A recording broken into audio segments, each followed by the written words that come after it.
Bienvenidos a la iglesia Sunlight Miami. Para nosotros es un honor que usted se una a nuestra misión.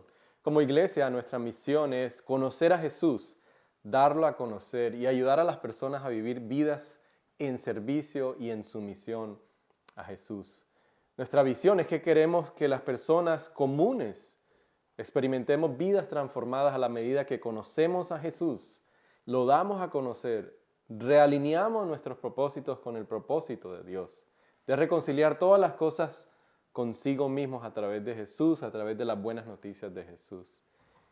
Ahora, para ayudarnos a escuchar la voz de Dios a través de su palabra, quiero que leamos de Mateo capítulo 5, versículo del 14 al 16, y dice lo siguiente: ustedes son la luz del mundo. Una ciudad en lo alto de una colina no puede esconderse, ni se enciende una lámpara para cubrirla con un cajón. Por el contrario, se pone en la repisa para que alumbre a todos los que están en la casa. Hagan brillar su luz delante de todos para que aquellos puedan ver las buenas obras de ustedes y alaben al Padre que está en el cielo. Ahora unan sus corazones con nosotros a escuchar la palabra de Dios. Vamos a continuar esta semana en la serie que hemos titulado La Gloria de Cristo. Vamos a continuar en el Evangelio de Mateo. Así que si usted tiene una Biblia, si no, está en la pantalla el pasaje, incluso muchos de los pasajes que vamos a estar estudiando para apoyar y desarrollar este tema y esta serie. Y si no, usted debe tener una Biblia adelante en su asiento. Y esta semana al prepararme me recordaba una conversación que tenía con un hermano. Y es increíble, ¿verdad? Porque la palabra de Dios, aunque Dios no nos da nueva revelación, por lo menos esa es nuestra posición como individuo, como iglesia, no nos da nueva revelación en el sentido de que Dios nos revela algo, entonces tenemos que escribir una nueva Biblia, ¿verdad? Porque la Biblia ya Dios nos la ha revelado en su plenitud. Incluso el autor de Hebreos nos dice de que en los tiempos anteriores Dios nos habló a través de la ley y los profetas y fundamentalmente en su Hijo Jesús. Ahora en estos tiempos nos ha hablado en la persona de Jesús. Pero no cabe duda que cuando uno vuelve y lee un pasaje que en algún momento lo leyó, le trae más riqueza porque hay cosas que uno no ve esta vez que lo lee, que no vio hace un año, hace 5 años, dependiendo cuánto tiempo usted tenga caminando con el Señor o siendo un seguidor de Jesús. Entonces hoy vamos a estudiar el pasaje que está en capítulo 4 de Mateo, que se conoce como la salida o la mudanza, se le puede decir, de Jesús hacia Capernaum. Y es muy interesante y lo vamos a estudiar cómo a veces esto ha pasado incluso con este pasaje en mi propia vida, que uno lo lee y lo pasa por desapercibido porque no se da cuenta lo significativo que es o ha sido o fue el hecho de que Jesús gira ahora su ministerio hacia Capernaum. Pero lo vamos a estudiar juntos, así que si usted puede, le voy a pedir que se ponga de pie en reverencia a la palabra de Dios, no por mí o por nadie, sino en reverencia a la palabra de Dios, y vamos a leer juntos el Evangelio de Mateo, que nos dice lo siguiente: cuando Jesús oyó que habían encarcelado a Juan, regresó a Galilea, partió de Nazaret y se fue a vivir a Capernaum, que está junto al lago en la región de Zabulón y de Neftalí. Ojo, para cumplir lo dicho por el profeta. Tierra de Zabulón y tierra de Neftalí, camino del mar, al otro lado del Jordán, Galilea de los gentiles. El pueblo que habitaba en la oscuridad ha visto una gran luz. Sobre los que viven en las densas tinieblas, la luz ha resplandecido. Desde entonces comenzó Jesús a predicar: arrepiéntanse, porque el reino de los cielos está cerca. Esto es palabra de Dios, pueden tomar asiento. Oremos. Amado Dios, nuevamente te pedimos lo que cada semana este siervo inútil te pide, que no sea mi persona hablando, Señor, sino que sea tu Espíritu iluminando tu palabra a cada uno de nosotros los que estamos aquí en esta mañana. Queremos escuchar tu voz, tu palabra, y no la mía, mi Dios. Cada palabra que haya salido incorrectamente de mi parte, oh Dios, que tú cierres nuestros oídos y que solamente podamos escuchar lo que tú tienes para nosotros en esta mañana. Y todo esto te lo pedimos en el nombre de Jesús. Amén y amén. Entonces, para poder entender la importancia de esta mudanza de Jesús, o este camino, este giro que toma el ministerio de Jesús hacia Capernaum, es importante entonces, o es necesario entender la estructura literaria del Evangelio de Mateo. De Mateo, no Mateo, Mateo. Mateo se llama mi hijo, por eso me confundí. Ahora, ¿qué es estructura literaria? Todos sabemos que literatura, hay diferentes tipos de literaturas en la Biblia y cada una tiene una estructura diferente, ya sea una literatura de sabiduría, como es los salmos, los proverbios, Eclesiastés, hay profetas, hay profecía, hay evangelios, hay cartas, también tenemos los libros proféticos como Apocalipsis, como Daniel, como Ezequiel, como Zacarías. Por lo tanto, eso es lo que significa estructura. Entonces, para poder entender la importancia de este giro que toma el ministerio de Jesús, es importante entender la estructura literaria de Mateo. Ahora, ¿cómo está dividido el mensaje o el evangelio de Mateo?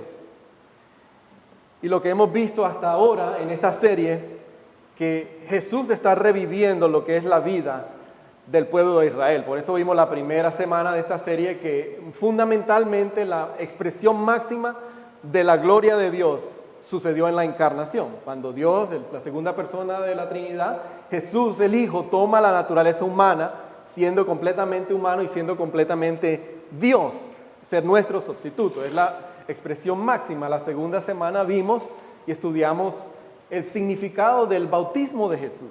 Hablamos cómo ese era un propósito, un plan que Dios llevó a cabo y se cumple en el bautismo de Jesús, se une el cielo y la tierra, y como un milagro sobre todos los milagros, el hecho de que Jesús se haga bautizado, porque no solamente cumple con un mandamiento, cumple con la justicia de Dios, es que se identifica con nosotros, personas pecadoras, personas que necesitamos ser rescatadas. Y la semana pasada pues continuamos esa línea. Mateo nos demuestra que Jesús nunca falla, nunca fallece, nunca cae en tentación, al contrario del pueblo de Israel, que 40 años vagó por el desierto hacia la tierra prometida, y cada vez que era tentado caía y fallaba, pero Jesús nunca falló, y por eso Él puede ser el perfecto sustituto, puede ser el perfecto sacrificio que muere en nuestro lugar. Ahora vamos a ver entonces por qué es importante ese giro de Jesús hacia Capernaum. Si usted puede, para la división del Evangelio de Mateo está en 3 partes. La primera parte, como estuvimos estudiando, es las enseñanzas acerca de quién es Jesús. Y eso es lo que vamos a ver en esta mañana. Pero para poder entenderlo un poco más y desempacarlo, hay que ver Mateo 16, porque hay 2 veces en el Evangelio que el evangelista usa esa palabra, desde entonces. Y cuando leemos esa palabra es importante porque eso significa que hay un giro en el ministerio de Jesús. La primera vez que lo vemos es en este pasaje, en el capítulo 4, pero la segunda vez que lo vemos es en el 16. Y si usted ha estado por la iglesia o ha crecido en la iglesia, ¿se acuerda de ese pasaje? Cuando Jesús lleva a sus discípulos a Cesarea de Filipo y les pregunta, ¿quién dice la gente que soy yo? ¿Se acuerdan? Algunos dicen que tú eres Juan el Bautista, algunos dicen que tú eres Elías, algunos dicen que tú eres el profeta, como dice aquí. ¿Y cuál fue la respuesta de Simón? Tú eres el Cristo, el Hijo del Dios viviente, dijo Simón Pedro. Entonces el versículo 21 dice, desde entonces comenzó Jesús a advertirle a sus discípulos que tenía que ir a Jerusalén, sufrir muchas cosas a manos de los ancianos, de los jefes de los sacerdotes y de los maestros de la ley, y que era necesario que lo mataran y que al tercer día resucitara. Entonces, hay un giro inmediatamente después de la confesión de Pedro, es explicarles ahora qué iba a suceder. Jesús gira su mirada a Jerusalén, a donde tendría que sufrir, ser rechazado, abandonado y morir. Pero inmediatamente lo que precede es importante, que es la confesión de Pedro. Para que usted pueda ver cómo está dividido el Evangelio de Mateo. Del capítulo del 1 al 4 vemos la persona de Jesús, o sea, quién era Jesús. Por eso hablamos del bautismo, de la tentación. Del 17 al 16 nos habla del sufrimiento, o sea, la muerte y la resurrección del Mesías. Y del 16-21 en adelante nos habla por qué vino Jesús, a sufrir, a ser abandonado, rechazado, pero a resucitar al tercer día y derrotar nuestros peores enemigos, la muerte, Satanás, el poder esclavizador del pecado. Ahora vamos a regresar a nuestro pasaje. Versículo 17 de ese capítulo 4 dice: desde entonces, la misma palabra, comenzó Jesús a predicar: arrepiéntanse porque el reino de los cielos está cerca. Pero ¿qué precede antes de esa afirmación? Jesús va hacia Capernaum. Y lo que dice el versículo 14 de ese mismo capítulo, versículo 14 dice: para cumplir lo dicho por el profeta Isaías. El giro del ministerio de Jesús hacia Capernaum es para cumplir lo dicho por el profeta. Y por eso es tan importante esa palabra. Desde entonces Jesús comenzó a predicar: arrepiéntanse porque el reino de los cielos está cerca. Aquí toma un giro el ministerio de Jesús, como también después de la confesión de Pedro toma un giro. Y por eso entonces es importante entender cuál es el significado de Jesús ir hacia Capernaum. Y qué es lo que le había dicho, qué es lo que nos había dicho el profeta Isaías 700 años antes: tierra de Zabulón y tierra de Neftalí, camino del mar al otro lado del Jordán, Galilea de los gentiles, el pueblo que habita en la oscuridad ha visto una gran luz, sobre los que viven en densas tinieblas, la luz ha resplandecido. Ahora Jesús cumple con la promesa de Dios dada a Abraham en el pacto de la gracia, cuando le dice: Abraham, tú serás de bendición a las naciones. Pero Israel, ¿se acuerdan? Falló en ser de bendición a las naciones. Pero ahora Jesús sí nos demuestra que Él es la bendición a todas las naciones. ¿Pero por qué? Vamos a ver por qué es eso importante. Y para eso hay que hacer un poco de geografía. ¿Cuántos les gusta la geografía? Nadie. A ver, que hay algunos. Hay que hacer un poco de estudio de geografía, especialmente del pueblo o del mundo antiguo. Ahora usted puede, si lo puede ver, espero que lo vea, si no, tenemos un problema, pero ahí vemos en el mundo antiguo, como se conoce, ¿no? Existía lo que es, y hoy en día tenemos el continente europeo, vamos a poner de este lado, está el continente europeo, está el continente africano, Egipto, está el continente asiático, donde tenemos el imperio de Babilonia, Asiria, los medo-persas, y en medio de todos esos continentes estaba la tierra prometida, que es el pueblo o Israel, y Jerusalén. Pero ahí es, en el pueblo, en Jerusalén, en Israel, es donde se entrelazaban todos los demás continentes. Para poder llegar de un continente al otro, tenían que pasar por Israel. No había otra manera, incluso había lo que se conoce como una superautopista, que se le llamaba, y en este pasaje nos dice el profeta, camino del mar.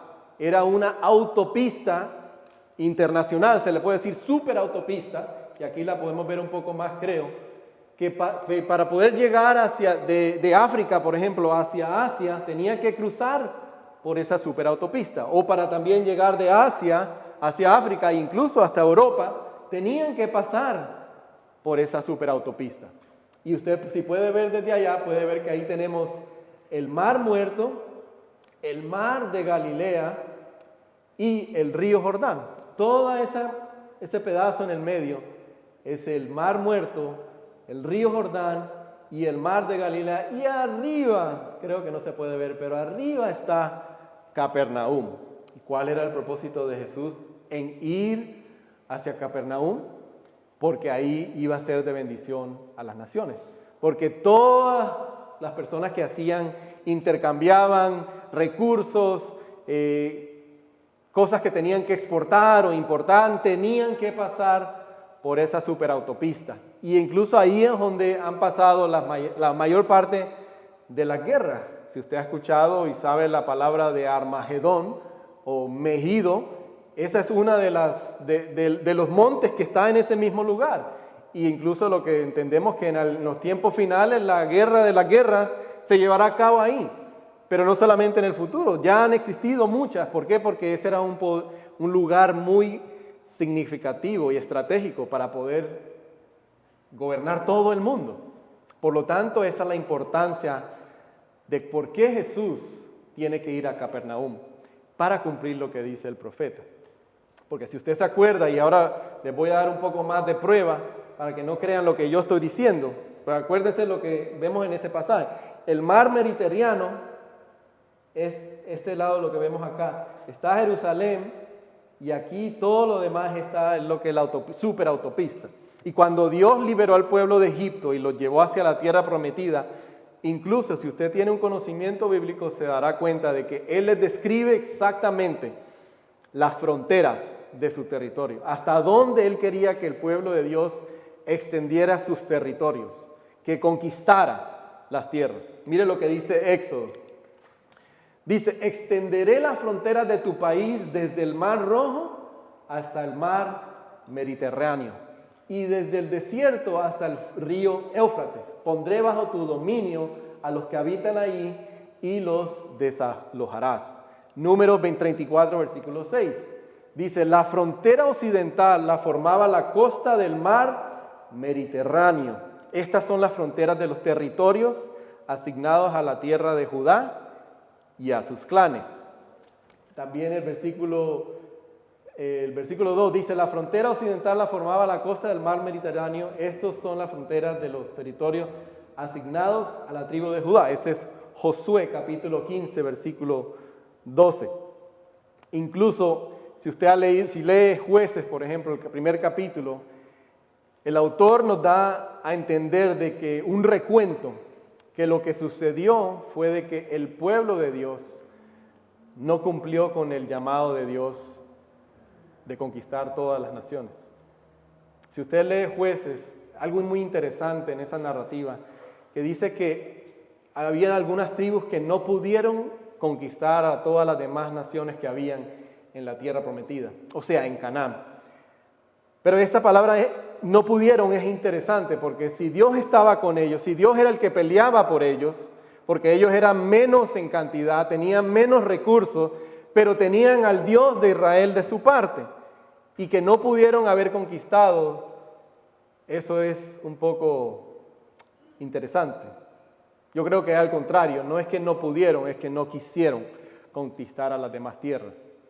No quisieron ser de bendición a las demás naciones, porque si usted ha estudiado el Antiguo Testamento, lo que podemos entender es que las demás naciones paganas adoraban a diferentes dioses, adoraban a múltiples dioses. Y el llamado de Dios cuando llevó a la tierra, al pueblo a la tierra prometida era que no se mezclaran con esos dioses, que no adoraran a esos dioses, más que destruyeran los lugares altos donde estas personas adoraban a otros dioses.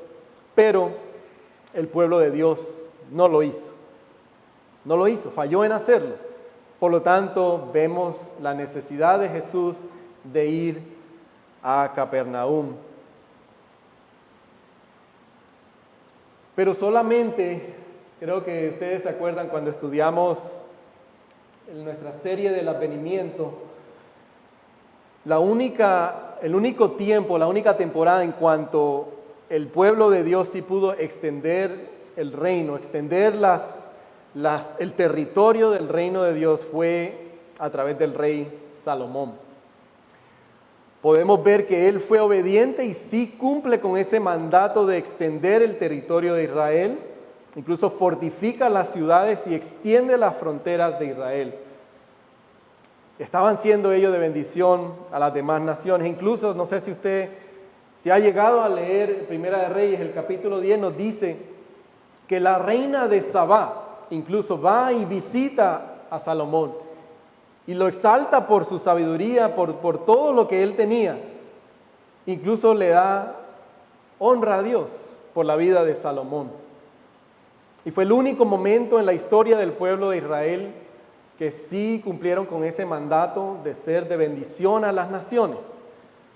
Pero Salomón mismo entendió que iba a ser necesario que viniera otro hijo de David. Un hijo de David que fuera el rey de reyes, el verdadero rey, el cual sí pudiera cumplir con el propósito de Dios de ser de bendición a todas las naciones y no solamente a la nación de Israel.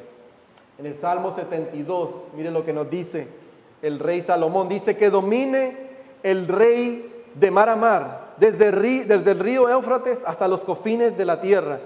Que se postren ante él las tribus del desierto, que muerdan el polvo sus enemigos, que le paguen tributo los reyes de Tarsis y de las costas remotas, que los reyes de Sabá y de Seba le traigan presentes, que ante él se inclinen todos los reyes, que le sirvan todas las naciones. Y vemos el cumplimiento de eso en el nacimiento de Jesús, cuando vienen estos tres reyes, estos sabios de diferentes naciones, atribuirle adoración al Hijo, al verdadero Hijo de David. Y era necesario que Jesús cumpliera con ese propósito. Por tanto, la importancia de la gira del ministerio de Jesús hacia Capernaum. Salomón, como nosotros, anhelaba a ese rey al cual todas las naciones le rindieran adoración. Pero ¿qué es lo importante de Jesús? Bueno, todo es importante de Jesús, ¿verdad? Pero Jesús, al contrario, no fue a una fortaleza hacia donde podía encontrar seguridad y comodidad, que hubiese sido Jerusalén. Si ustedes vieron la foto, Jerusalén quedaba en una montaña, queda hasta el día de hoy. El río Jordán, el mar de Galilea, queda en un llano. Pero Jesús no va hacia Jerusalén. Y eso era lo esperado, que el rey que viniera de acuerdo al linaje de David estableciera su reino en la tierra santa, en la fortaleza, como en seguridad, con comunidad. Pero Jesús, eso no fue lo que hizo. Al contrario, como estudiamos la semana pasada, en el desierto siendo tentado por Satanás a escoger el camino sin el sufrimiento. ¿Se acuerdan? Jesús, tú puedes escoger, solamente tienes que escoger desobedecer, girar, desplazar tus afectos de la adoración a Dios y mira todo lo que yo te puedo dar, todos los reinos de la tierra. El camino más fácil, el camino más cómodo, el camino de menos sufrimiento, el camino sin la cruz, ¿verdad? Un camino sin la cruz. Pero Jesús escoge lo opuesto. Jesús no escoge lo cómodo. Y lo que nos presenta a nosotros es que cada día a nosotros se nos presenta el camino que lleva al sufrimiento, que es o sigo cultivando esta relación, esta amistad, que es o el camino de la comodidad, que es abandonar este matrimonio porque las cosas se ponen difíciles y ya no existen los sentimientos. Ese es el camino más cómodo. El camino del sufrimiento, que es obediencia, es vamos a cultivar esta relación, vamos a cultivar este matrimonio, pero lleva al sufrimiento. Y específicamente estoy hablando de esta circunstancia en cuanto a las emociones, los sentimientos, porque hay otras circunstancias que no vamos a hablar en este momento porque no es el tema. Y entiendo esa parte, porque usted puede estar diciendo, pastor, pero usted no entiende mis circunstancias. No estamos hablando de escoger el camino cómodo, el camino sin sufrimiento, que es abandonar porque ya se acabaron los sentimientos, entre comillas, o seguir peleando, seguir cultivando esta relación hasta el final. Sufrimiento o buscar la reconciliación.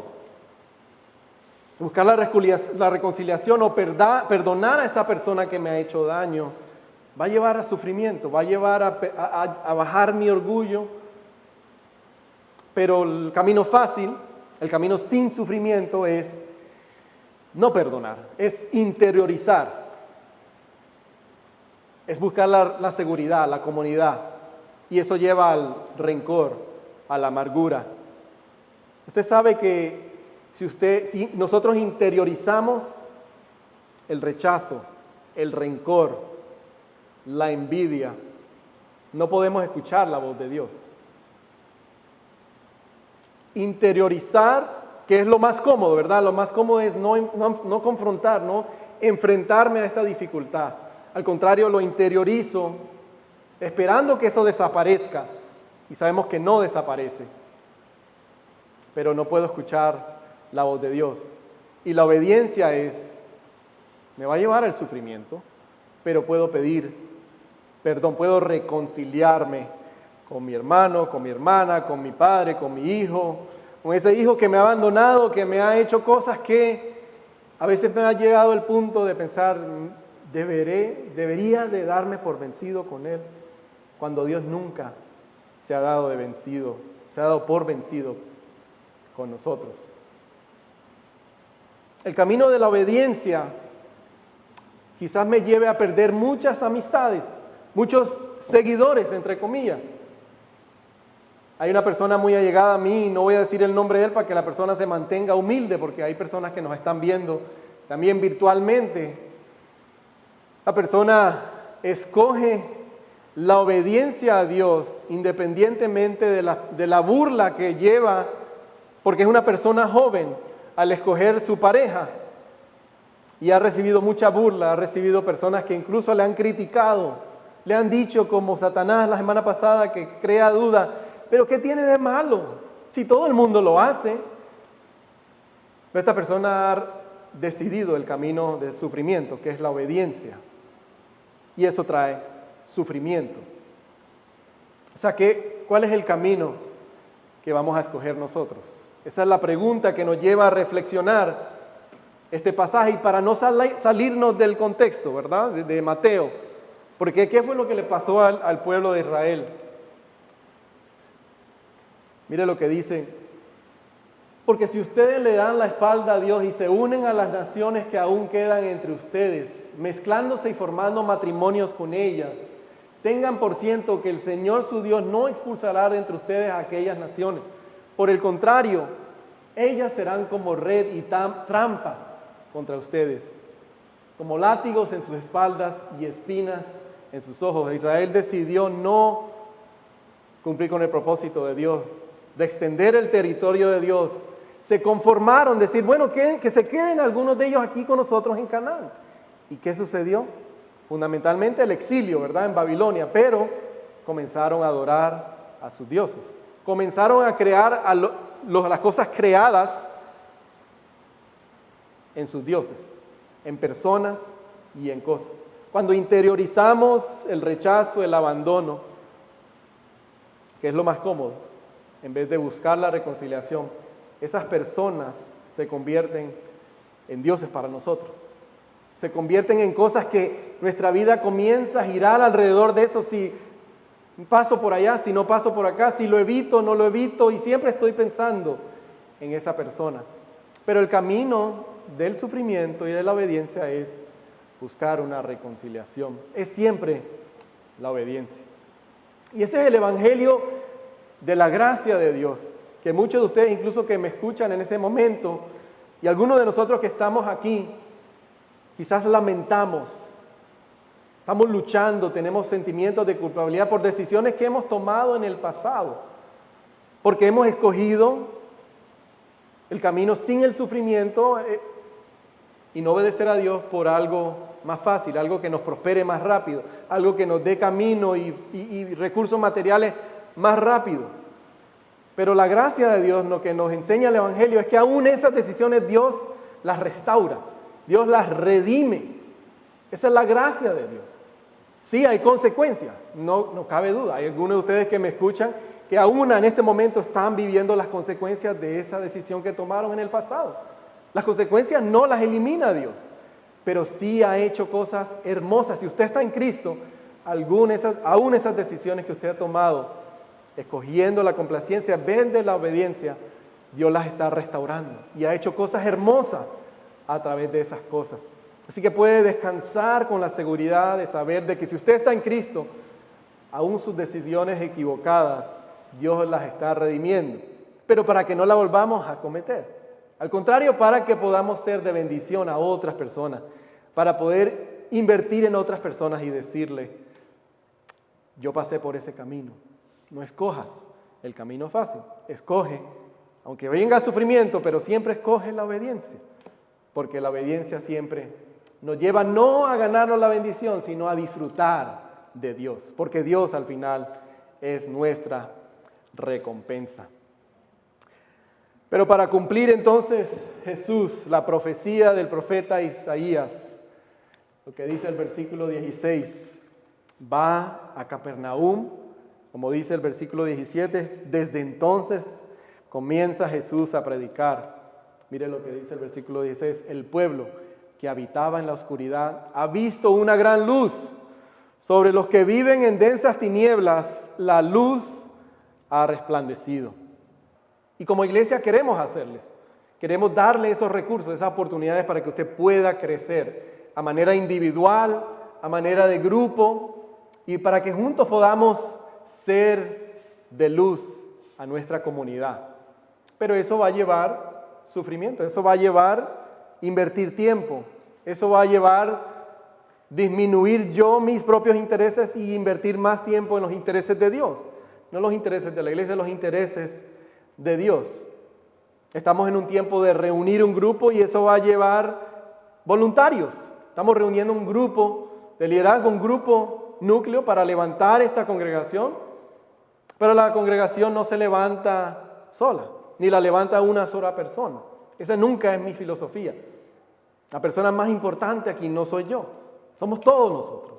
La iglesia la plantan todos nosotros, pero eso va a llevar incomodidad. Y ese es el llamado que Dios nos deja a través de este pasaje. Ahora, ¿cuál es la reacción que vamos a tomar cada uno de nosotros? ¿Extenderemos el reino de Dios y cumpliremos con el llamado de ser de bendición a nuestras naciones? ¿O escogeremos la comodidad, la ausencia de sufrimiento? Oremos. Amado Padre, gracias te damos por tu palabra, por este recordatorio, este mandato, este llamado principal que nos das a todos, de ser de bendición a todas las naciones. Oh Dios, te pedimos perdón primeramente por las veces en que esta semana no hemos escogido la bendición y hemos preferido la comodidad, la seguridad, la comodidad, y no hemos escogido la obediencia. Oh Padre, ayúdanos, redargúyenos, fortalécenos y recuérdanos quién somos ahora en Cristo Jesús como tus hijos amados, incondicionalmente aceptados, que ahora tu Espíritu Santo habita en nosotros, que ahora nos ha dado un nuevo poder, una nueva motivación para ser de bendición a las naciones, no para ganarnos tu favor, ni para ganarnos la entrada a tu presencia, sino porque ya la hemos obtenido por lo que Jesús ha ganado en nuestro lugar. Queremos tu presencia, esa es recompensa que queremos, tu presencia. Motívanos y ayúdanos, empodéranos para ser de bendición a esta comunidad. En el nombre de Jesús te lo pedimos todo. Amén. Quiero darle las gracias nuevamente por acompañarnos a través de este tiempo en estudiar su palabra. Y mi deseo y mi oración es que no solamente haya sido adquirir más información, pero que la palabra de Dios pueda haber transformado sus afectos, que incline más su corazón hacia Dios y que aparte de ser conocimiento también afecte su vida. Y si de tal manera así ha sido, le vamos a pedir que se conecte con nosotros a través de nuestra página en sunlightchurch.com, en nuestras diferentes plataformas sociales. Puede dejarnos un comentario si ha consagrado su vida al Señor, si ha entregado su vida al Señor. Déjenos saber.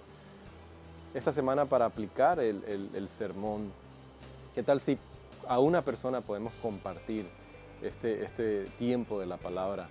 Usted no se imagina el poder que puede tener el solamente compartir con una persona. Así que le voy a animar, le voy a desafiar y espero que la palabra de Dios haya edificado su vida. Y quiero dejarle con esta bendición que nos dice que la gracia de nuestro Señor Jesucristo, el amor de Dios y la comunión de su Espíritu Santo sea con cada uno de ustedes. Que Dios les bendiga, que vayan a servir y amar a nuestro Señor.